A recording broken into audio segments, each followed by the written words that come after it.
Hello everyone, నేను మీకు ఇవాళ ఒక కల్పితమైన కథను తెలియజేయాలనుకుంటున్నాను. కథలో ఎవరిని ఉద్దేశించినటువంటి విషయాలు కానీ ఏవీ లేవు. దయచేసి కథని కథగా ఆస్వాదించగలరని ఆశిస్తున్నాను. ఇకపోతే మనం ఈ కథలోకి వెళదామండి.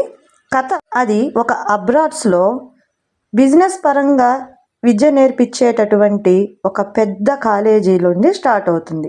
ఆ కాలేజీలో చాలా దేశాల పిల్లలు బిజినెస్ చదువులు చదువుకుంటూ ఉన్నారు. ఆ కాలేజు ఆ కోర్సులు అందుకోసమే ఉండేది. ఇక మన కథ ఇందులో ఒక గ్రౌండ్లో నుంచి మొదలవుతుంది. ఓకేనా? ఇంక రండి కథలోకి వెళ్దాం. మన కథ పేరు యజ్ఞదీపిక. కాలేజీ గ్రౌండ్లో విజిల్స్, క్లాప్స్ హోరెత్తిపోతుంటే ఆట గెలిచిన విజయ గర్వంతో కూడిన ఆనందంతో వెలిగిపోతుంది మన హీరో యజ్ఞమొహం. Black and red combination number 1 ప్రింట్తో కూడిన టీషర్టు, బ్లాక్ షూస్తో చాలా షార్ప్ లుక్స్ ఇస్తూ కుడి చేతిలో ఫుట్బాల్, ఎడమ చేతితో హాయ్ అని చెప్తూ మనకు కనిపిస్తున్నాడు మన హీరో యజ్ఞ. తనని ఎత్తుకున్న వాళ్ళు దించి ట్రీట్ అడుగుతారు. ఓకే చెప్తాడు యజ్ఞ. అందరికీ క్యాంటీన్లో cake and cool drinks offer పెడతారు. ఇంతలో యజ్ఞ ఫ్రెండ్ దేవ్ తన పక్కన సెటిల్ అయి, ఇది మన లాస్ట్ ఇయర్ కదా, వాట్ నెక్స్ట్ అంటాడు. ఏముంది, మా బిజినెస్ చూసుకుంటాను, డాడీకి హెల్ప్గా, పైగా బిజినెస్ని నెంబర్ 1లో పెట్టాలని నా తాపత్రయం, తాతగారి ఆశ అదే అంటాడు. మరి నువ్వు?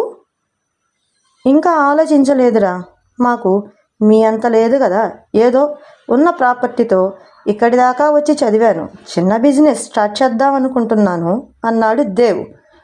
ఓకే, నీకు ఏ హెల్ప్ కావాలన్నా నేను చేస్తా, అడుగు అన్నాడు యజ్ఞ.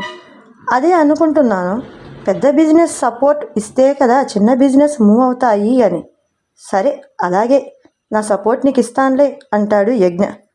దాంతో డ్రింక్ తాగుతూ ఆలోచనలో పడతాడు దేవ్.